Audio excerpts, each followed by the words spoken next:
नमस्कार. आजच्या व्हिडिओमध्ये आपण यंदाची योगिनी एकादशी कधी आहे, 21 जून की 22 जून, त्याचा पूजाविधी, शुभमुहूर्त आणि महत्त्व, तसेच अतिशय सोपा उपाय आजच्या व्हिडिओमध्ये पाहणार आहोत, ज्याने तुमचे आयुष्यच बदलून जाईल.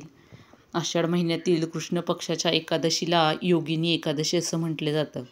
या एकादशीचे महत्त्व अनन्यसाधारण आहे.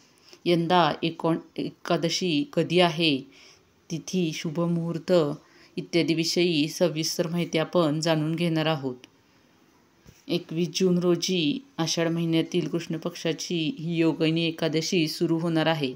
पंचांगानुसार एकादशी तिथीची सुरुवात 21 जूनला सकाळी 7:18 होणार आहे आणि या तिथीची समाप्ती 22 जून रोजी सकाळी 4:27 होणार आहे.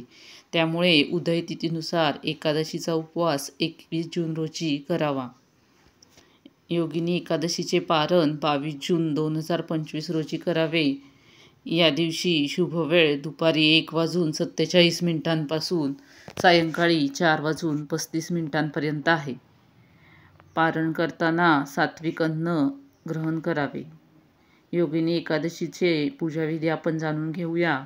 योगिनी एकादशीचा उपवास दशमी तिथीच्या सायंकाळपासून सुरू होईल.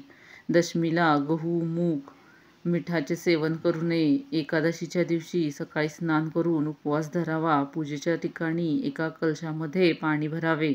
विष्णूचा फोटो समोर ठेवून दिवा लावावा. यानंतर देवाला पुष्प, फळ आणि तुळशी अर्पण करून विष्णू सहस्रनाम किंवा ओम नमो भगवते वासुदेवाय या मंत्राचा जप करावा.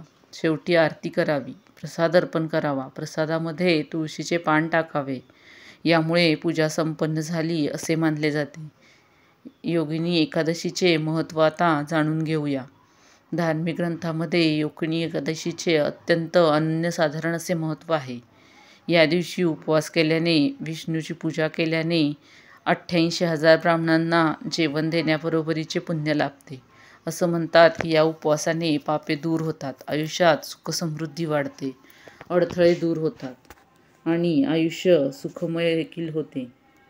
आता या दिवशीपासून सुरुवात करायचा असा अतिशय सोपा उपाय मी तुम्हाला सांगणार आहे.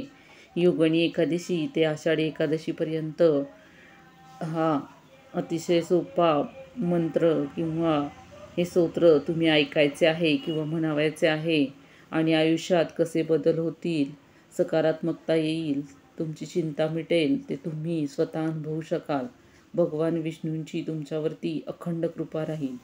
तर करावायचे काय आहे, तर योगिनी एकादशीपासून दररोज विष्णू सहस्रनाम, लक्षात ठेवा, विष्णू सहस्रनाम हे ऐकायला किंवा म्हणायला सुरुवात करायची आहे. दिवसामध्ये आपल्याला कधीही वेळ मिळेल तेव्हा किंवा सकाळच्या दरम्यान आपली अंघोळ वगैरे झाल्यानंतर देवासमोर बसून आपण या मंत्राचे पठण करावयाचे आहे. किंवा हा मंत्र किंवा हे स्तोत्र तुम्हाला ऐकवायचे किंवा म्हणावायचे आहे. म्हणता येत नसेल तर तुम्ही ऐकले तरी चालेल.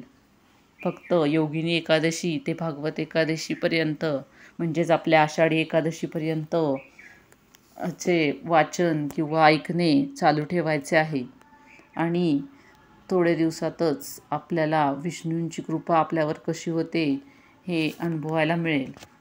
तर आजच्या व्हिडिओतील माहिती कशी वाटली हे मला कमेंट करून नक्की सांगा. आजचा व्हिडिओ कसा वाटला हे मला कमेंट करा. धन्यवाद.